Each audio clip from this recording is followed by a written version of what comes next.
Tere hommikust kõigile!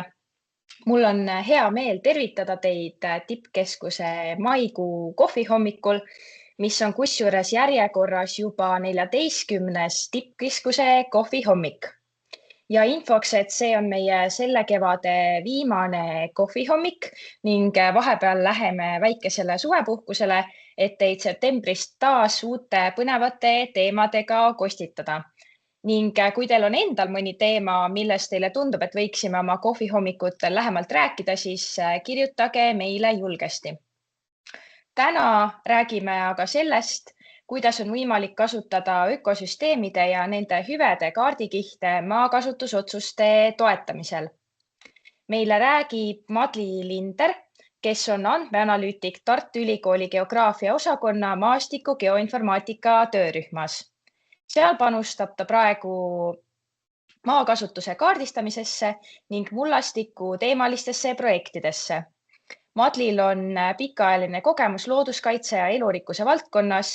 Näiteks viimased 15 aastat on ta töötanud Keskkonnaametis liigikaitse ning Keskkonnaagentuuris ökosüsteemide ja nende teenuste kaardistamisega. Kohvihommiku korraldusliku poole pealt nii palju, et me ettekannet ka salvestame ning seda saab pärast järele vaadata meie YouTube'i kanalilt. Küsimuste ja arutelu osa, mida on siis pärast ettekannet võimalik teha, me aga eraldi ei salvesta.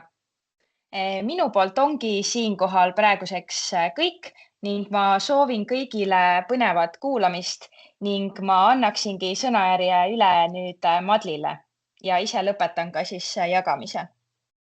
Jah, aitäh kutsumast, et olen siis Madli Linder ja hetkel töötan siis nüüd uuesti Tartu Ülikoolis.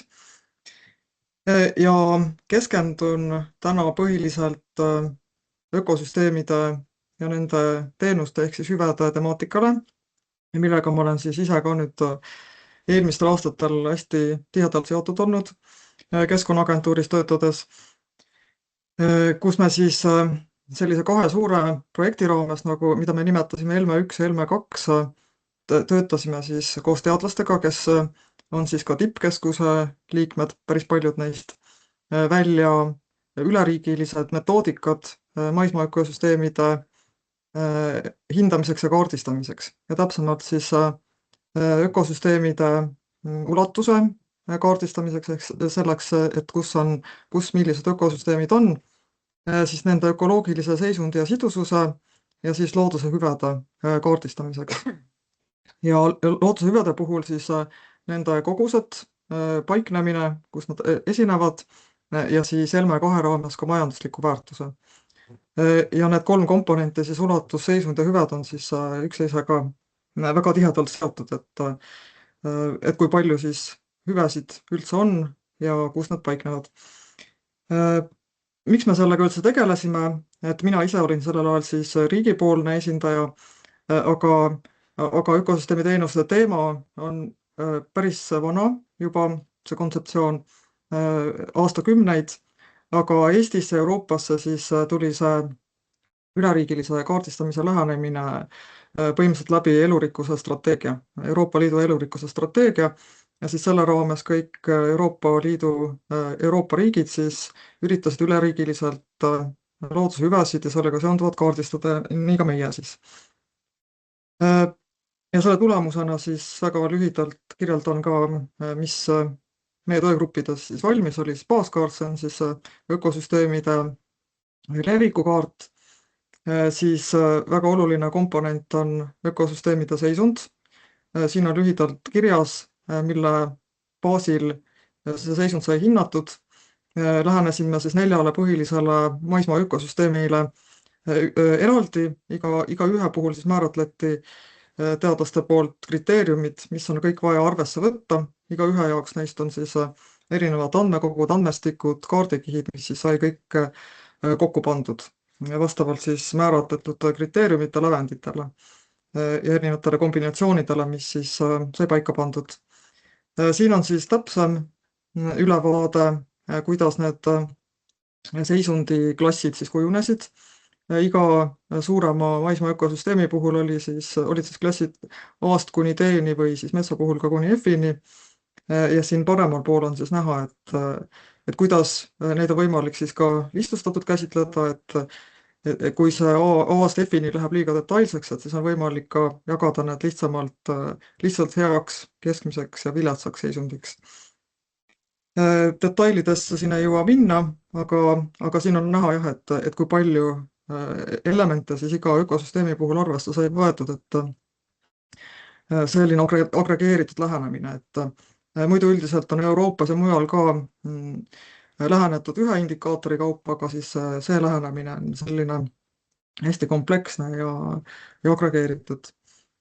Ja välja näeb ta siis seisundikaart selline nii-öelda keskmine tase selline, kus siis näeme suuremate ökosüsteemide kaupa seisundeid. Ja kui siis need ära üldistada, nagu ma mainisin, hea, keskmine ja vilets, siis see kaart on selline, mida on siis natuke lihtsam tõlgendada näiteks ruumi planeerimisel. Ja kui minna detaili protsentuaalselt, siis näeb pilt välja selline, siis selle viimase kaardistusringi järgi hetkel pärast seda, kui need Helme projektid läbi said, siis hetkel on selle töö üle võtnud Helme projektide endine tellija ehk siis Keskkonnaagentuur, kes neid kihte nüüd uuendab ja seda metoodikat automatiseerib, aga see hetkeseis siin on näidatud siis selle Helme 2 seisuga. Et siit on siis näha, millises seisundis meil, ökoloogilises seisundis rõhutan, meil maismaa ökosüsteemid on. Nagu näha, siis võiks öelda, et sood on võib-olla kõige paremas seisundis, metsad sellises keskmises ja siis põllud on siis päris halvas ökoloogilises seisundis. Ja see siis näitab jah, sellist ökoloogilist seisundit või sellist elurikkusega seotust, et näiteks põldude puhul on siis tegemist peamised maastikuelementide olemasolu ja tiheduse põhise lähenemisega, mida rohkem neid on ja mida rohkem on mingi põllu läheduses ka looduslikke ökosüsteeme, seda kõrgem on siis ökoloogiline seisund. See ei pruugi alati üksüheses seoses olla sellega, kui hea boniteediga on see põld, et ökoloogiline seisund on siis natuke teistsugune lähenemine. Aga ja tegemist on jah, siis iga ökosüsteemi puhul natuke erineva lähenemisega, et näiteks niidu puhul ei saa öelda, et seal on kõrge looduslikkus, et seal peab siis olema ka piisavalt sellist majandamist, mis niitude liigiriiklust säilitab, aga metsade puhul on siis tegemist looduslikkuse hinnanguga. Ja kolmas komponent olid siis ökosüsteemi teenused, siin on ainult mõned näited kaartidest ja kaardikihtidest, mis said loodud. Nende 2 projekti raames üle 100 indikaatori kaardikihi, aga kokkuvõttes võib öelda, et neid hüvede gruppe oli 3 tükki. Üks on siis varustavad, need on siis sellised käega katsutavad hüved, siis reguleerivad ja säilitavad hüved, need on sellised baashüved, mis on kogu ökosüsteemide aine- ja energiaringe tagamiseks vajalikud ja meie heaolu tagamiseks. Ja siis kultuurilised hüved ehk siis sellised vaimse ja füüsilise tervisega seotud lootsu pakutavad hüved. Ja toon mõned näited siis konkreetselt ka hüvedest. Kõige olulisem elurikkuse seisukohalt on elupaigahüve. See sai siis nende projektide käigus kaardistatud ja hinnatud ökosüsteemide seisundi, sidususe, kaitstavate liikide esinemise, ökosüsteemide unikaalsuse sellise kompleksindeksina. Ja mida kõrgem see näitaja on, seda kõrgem on sellise elupaiga hüve pakkumise väärtus, ehk siis väga laias laastus võib öelda ka elurikkuse väärtus. Ja siin paremal on siis näidatud, kuidas seda kaardikihti võiks saada kasutada näiteks kaitseplaneerimisel, et siin on siis toodud Alutaguse rahvuspargi piir ja siis elupaiga hüve. Et siit on hästi näha, et päris hästi Alutaguse rahvuspargi piir kattub ka kõrgema elupaiga hüve väärtusega aladega. Teine näide siis on mikrokliima reguleerimisest, mis näitab siis ka looduslike ökosüsteemide või siis ka teiste ökosüsteemide võimet mikrokliimat reguleerida, ehk siis mida suurem on maapinna temperatuuri amplituud ööpäeva jooksul, seda vähem see ökosüsteem suudab mikrokliimat reguleerida ja seda väiksem selles mõttes nagu väärtus siis selle loodushüve kontekstis. Globaalse kliimaregulatsiooni alla kuuluvad erinevad süsiniku sidumise hüved. Näitena on siin toodud siis mulla orgaanilise süsiniku varu indikaator ja paremal on siis näide ka see, kuidas sai hinnastatud see hüve. Et päris paljudel ökosüsteemi teenustel on siis olemas ka majandusliku väärtuse kaardikihid. Et see võimaldab ka siis teadlikult käitudes siis ka neid rahalisi hinnanguid mingisugustes kaalumisprotsessides arvesse võtta.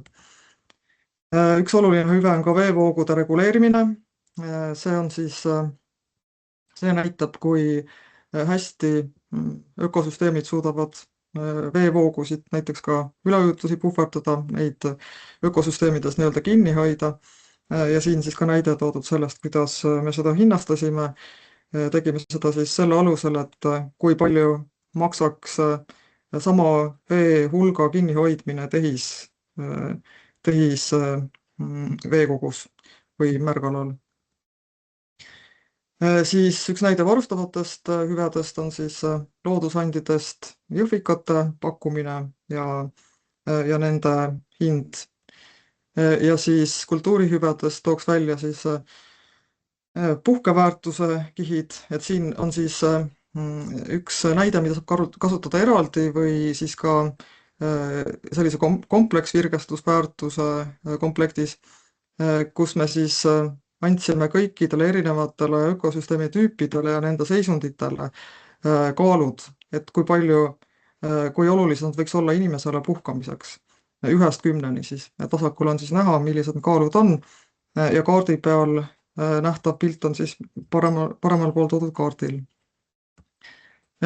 Seesama kaart läks siis sisendiks ka sellise üldisema puhkeväärtuse ehk siis virgestusväärtuse kaardile, kus siis sai kasutatud ka erinevaid muid kaardikihte, mis siis väljendavad seda, mida inimesed võiksid sinna loodusesse tegema minna. RMK taristust kuni siis erinevate muude tegevusteni, mida seal saaks teha, et näiteks looduslikud pühapaigad kuni siis erinevad aktiivse puhkusekohad, näiteks discgolfi kohad ja nii edasi. Ja ka seda on võimalik hinnastada. Elme raames viidi läbi 1000 inimesega küsitlus, saadi teada, kui palju inimesed kulutavad looduses liikumiseks või tegutsemiseks ja see siis laiendati siis vastavalt sellele, millised need kaalud me siit kaardi pealt leidsime, siis jagati siis see siia kaardi peale ära. Kusjuures tuleb märkida, et see 320 miljonit eurot aastas, mis siis leiti, et võiks olla kulutused, mis inimesed teevad looduses, et see siis ei sisalda neid väga-väga kõrgeid kulutusi, näiteks mingisuguseid purjetamisi ja sellised asjad on välja jäetud. Teine puhkeväärtuse komponent on siis selline sügavama loodushuviga inimese vaade võib-olla võiks öelda, kus siis sai ritta pandud erinevad looduslikkuse väärtused, mis inimesi loodusesse meelitavad, näiteks erinevad orhideealad või siis potentsiaalsed suurulikute vaatlemise kohad või linnuvaatlustornid ja nii edasi. Seda me siis nimetasime loodusturismi väärtuseks. Ja siin sai siis ka rahaline hinnang antud selle järgi, et kui palju välisturistid potentsiaalselt kulutavad loodusturismile. Ja see hinnang oli siis 637 miljonit eurot. Ja siis vastavalt siin antud kaaludele see jagati siis ka ruumis laiali. Kõik need näidiseks toodud ökosüsteemi teenused on pandud, saab panna kokku ühele kaardile või ükskõik millised muud ökosüsteemi teenuste komplektid. Aga kui nüüd need panna, mis ma siin näitena lahti rääkisin, siis tekib selline loodushüvede kuum- ja külmkohtade kaart, mis on siis näha vasakul pool. Siin on siis, mida punasem, seda kõrgem on erinevate ökosüsteemi teenuste koondväärtus.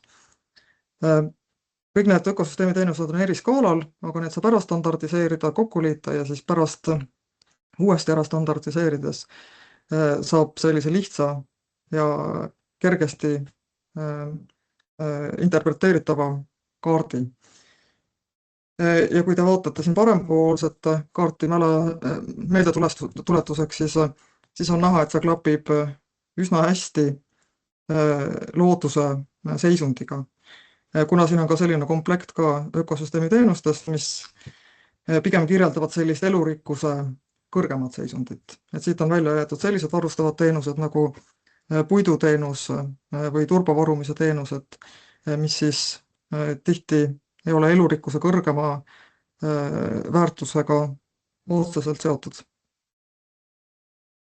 Selliseid sarnaseid lähenemisi saab kasutada otseselt maakasutusotsuste tegemisel, näiteks selle otsustamiseks, et kuhu mingisugust arendust rajada või näiteks kus turvast kaevandada. Et Keskkonnaagentuur koostöös Keskkonnaametiga on seda lähenemist juba kasutanud, et siin paremal pool on näha selline valgefoori süsteem, kus seesama kaart on tõlgitud siis nii-öelda maatriksiks ja siis igale väärtusele on antud siis tõlgendus. Et need kohad, mis on punased, kus ökosüsteemi teenuste koondväärtus on 5, see tähendab, et nendes kohtades on ökoloogiline väärtus hindamatu ja seal ei tohiks majandustegevust teha. Ja mida siis allapoole, mida rohelisemaks, siis seda suuremaks läheb see tõenäosus, et seal võiks seda majandustegevust teha. Aga need keskmised kollased ja oranžid on siis sellised, kus tuleks seda kaaluda. Ja kusjuures seda kaalumist saab teha siis ka rahalises võtmes, et võtta näiteks nende samade ökosüsteemi teenuste rahalised väärtused, liita need kokku ja siis panna kõrvale näiteks siis turbakaevandustest saadav tulu ja siis vaadata, et kumma üles kaalub.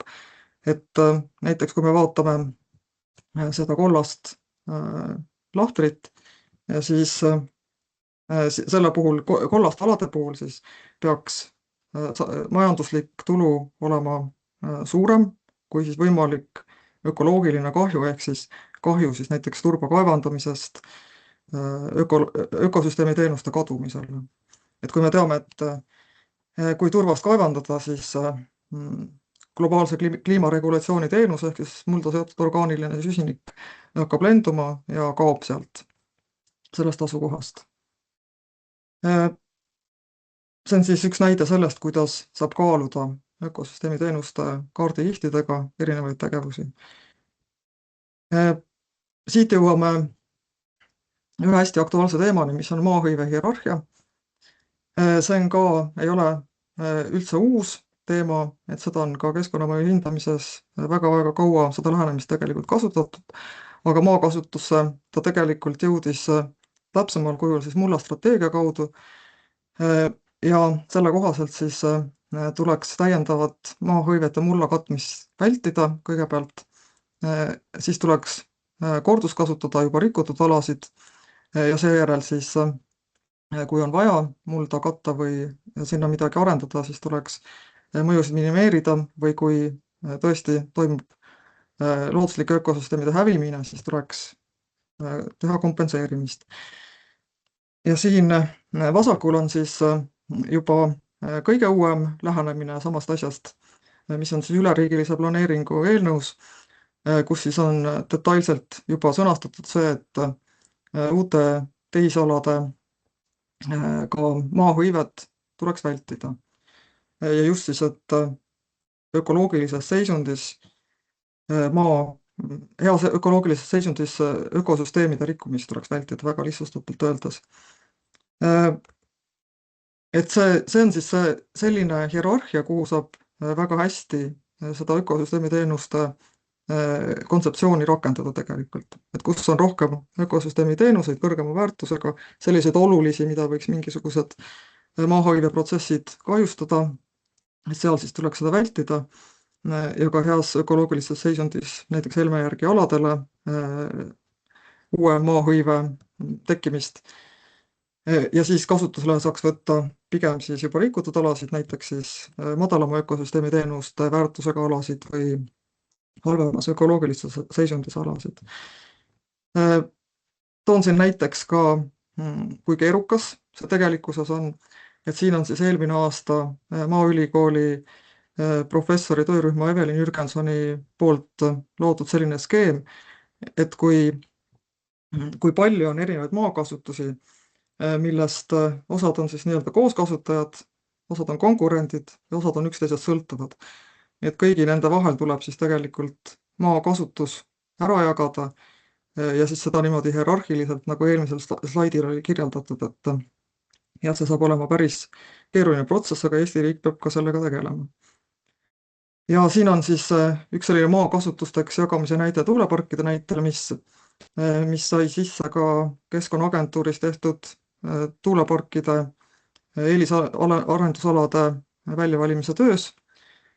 Selline hästi lihtne maatriks, mille saab väga lihtsalt kanda ka kaardi peale, nagu paremal on näha, et ökosüsteemide kaupa, siis nende seisundiklasside kaupa saab öelda, et millise klassi puhul võiks olla tuulepargi rajamine sobiv, millise puhul tingimuslikult sobiv ja millise puhul mitte sobiv. Tegelikult on siin ka 4. klass on välistatud, on punane, aga siin selle lähenemise puhul siis ainult ökoloogilise seisundi alusel seda siis ei kasutatud. Aga jah, et siis iga klassi puhul saab siis öelda, et kas seda seisundiklassi ökosüsteemi tüüpi võiks tuulepargi rajamine kahjustada. Ja see kaart siis näitab siis ainult ökoloogilisest seisundist lähtuvalt. Et tegelikult see tuleb siis panna kõik muud kihid ka peale. Aga selline hea lihtne näide. Ja seesama töö, mis ma mainisin, mis Keskkonnaagentuuri juhtimisel tehti, seal siis valiti välja eelisarendusalad tuuleparkide jaoks, et siin on siis näide lihtsalt sellest, et kuidas siis need rohelised ja kollased alad selle sisendi järgi siis kujunesid. Üks oluline teema on rohevõrgustik, kus saab ökosüsteemide seisundi ja sidususe ja ökosüsteemi teenuste andmeid kasutada. Siin on näidatud siis, kuidas Helme ökosüsteemide seisund klapib maakonna planeeringutes oleva rohevõrgustikuga. Nagu on teada, siis planeeringutes olev rohevõrgustik ei kirjelda maastikus tegelikult oleva looduse seisundit alati. Et planeeringutes olev rohevõrgustik võib sisaldada alasid, mis pole üldse looduslikud või siis on näiteks halvas ökoloogilises seisundis. Aga kuna tegemist on võrgustikuga, siis ta peab olema omavahel igalt poolt ühendatud ja Helme kihid võimaldavadki siis vaadata, et need kohad, kus näiteks koridorides on rohevõrgustiku ökoloogiline seisund halb või on seal vähe ökosüsteemi teenuseid, et siis seal tuleks midagi ette võtta, et seda seisundit kuidagi parandada või siis ka rohevõrgustiku piire täpsustada planeeringus. Aga üldiselt rohevõrgustikus üldiselt on seal ikkagi ökosüsteemide seisund parem kui väljaspool rohevõrgustikku. Ja siin on siis üks näide ka, kus on pandud kokku samuti jälle rohevõrgustik maakonnaplaneeringutes ja siis tehtud väljavõte kõrgest loodusmaastiku seisundi hinnangutest pluss kõrgest sidususest. Et sidusus on üks oluline komponent, mis sealt Helme kaardikihtidest loodi ja seda siis elupaiga hüve kontekstis, et see siis näitab just nimelt elupaiga hüve jaoks olulisi alasid, kus on kõrge ökosüsteemide seisund ja kõrge sidusus ka ühtlasi.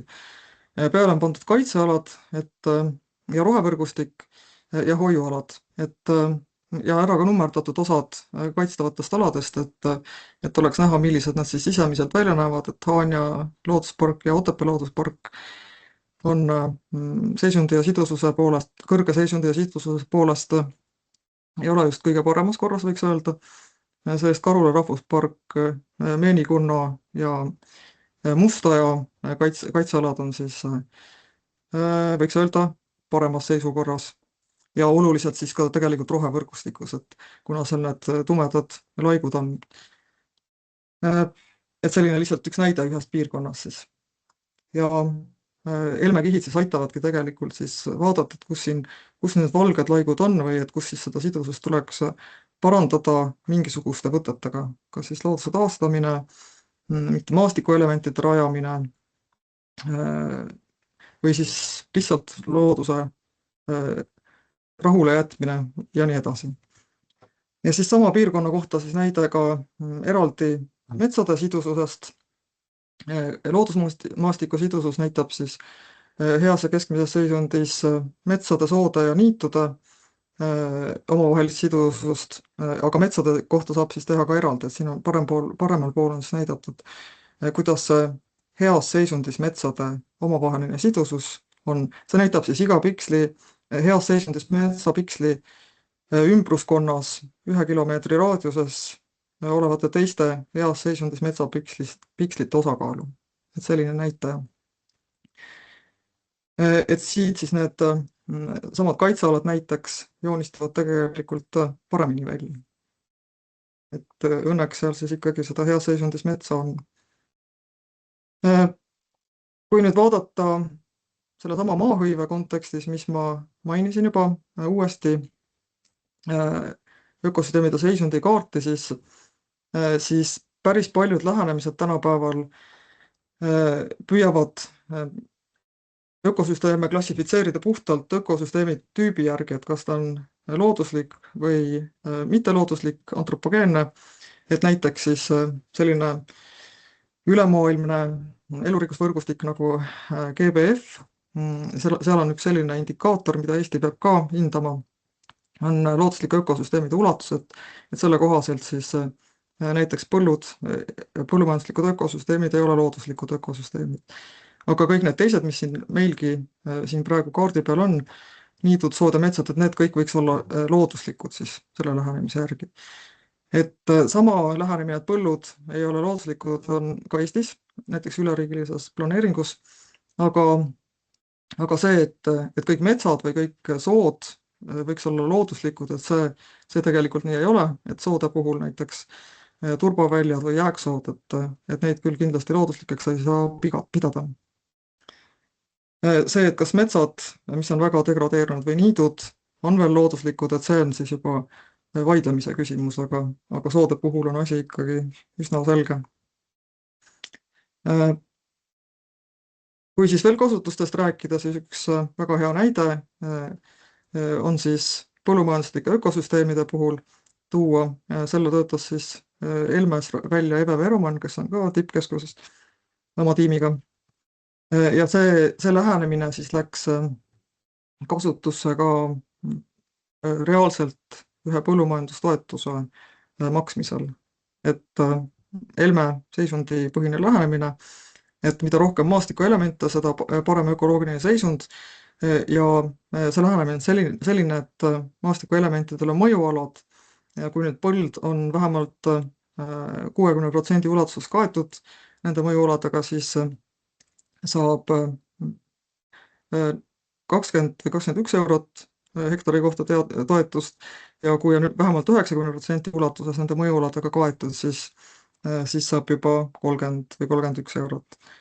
Et see on selline hea näide sellest, kuidas see kasutusse läks ja seos ökosüsteemi teenustega seisneb siis selles, et mida rohkem on maastikuelemente, seda rohkem pakub see maastik elupaiku kasuritele, kasulikele putukatele, kes siis on looduslikeks kahjuriteks põllukahjuritel, et väga lihtsalt öeldes. Ja mida rohkem neid siis on, seda vähem peab kasutama pestitsiide ja kulub ka raha. Ja neid kasutusi tegelikult, kuidas ökosüsteemide ruumiandmeid saab kasutada, on väga palju rohkem. Siin tumedas kirjas on siis need, kus tegelikult juba kasutatakse. Et kõige tähtsam on olnud tegelikult, milleks ka Elme tegelikult sai tehtud, on kaitseplaneerimine, ehk siis kaitstavate alade loomine ja muutmine, et näidata, et kus on siis kõrgemad ökosüsteemi teenuste väärtused, kus nende seisund on hea või kesisem. Siis on see üle võetud juba kaitstavate alade tulemuslikkuse hindamisse Keskkonnaameti poolt, siis päris palju kasutatakse ka keskkonnamõjude hindamisel, siis samuti planeeringute tegemisel, näiteks rohevõrgustiku planeerimisel. Ka üleriigilises planeeringus on antud juba soovitused selle siis taustauuringus. Siis minu omavalitsuses on rohevõrgustiku seisundi mõõdik, põhineb siis samal lähenemisel. Samuti on siis keskkonnaarve pidamises mõned elemendid kasutusel ja siis needsamad indikaatorid, GBF, mis ma mainisin, või siis ka elurikkuse konventsiooni indikaatorid, mida Eesti peab ka arvutama. Siis seesama toetusskeem, siis üks oluline kasutus on praegu käimasolev unaralade ehk siis pruunalade kaardistamine, kus tuleb natuke veel nuputada, et kuidas kõige paremini neid ökosüsteemi teenuseid ja ökosüsteemide seisundi kihte ära kasutada, aga tegelikult teoorias võiks see olla ka üsnagi selge, et mida halvem seisund, seda suurem tõenäosus, et seal on unarala ja sama siis ökosüsteemi teenustega, et mida madalam on nende väärtus, seda väiksem on tõenäosus, et seal on mingisugune heas looduslikus seisundis ala, mitte siis unarala või pruunala. Ja siis erinevad konkreetsed kasutused, mis ma olen juba maininud ja siis kuni tavainimeseni välja, kes siis vaatab, kus marjad või seened on. Ja üks kasutus, kus ökosüsteemi teenused, ökosüsteemi seisund saab olema sisendiks, on siis äsja käivitunud maakasutuse juhtimistöölaud, mis on samuti tippkeskuse ja meie inimeste koostöös tehtav töö, kus siis tulebki kogu see maakasutuse erinevate kasutajate konfliktide ja kooskasutuste teema lahendada üheks ruumiandmete kasutuse platvormiks. Ja ökosüsteemi teenused ei kao tõesti sugugi kuskile ära, see kontseptsioon, et see on väga selgelt sisse kirjutatud ka mullaseire direktiivi, mis siis tuleb ka Eestil üle võtta ja siis ka saab olema osa ilmselt tulevasest mullaseaduse nii-öelda sisust. Aga sellega siis oleks minu poolt kõik. Aitäh! Aitäh, Madli! Ma siinkohal lõpetan ka salvestamise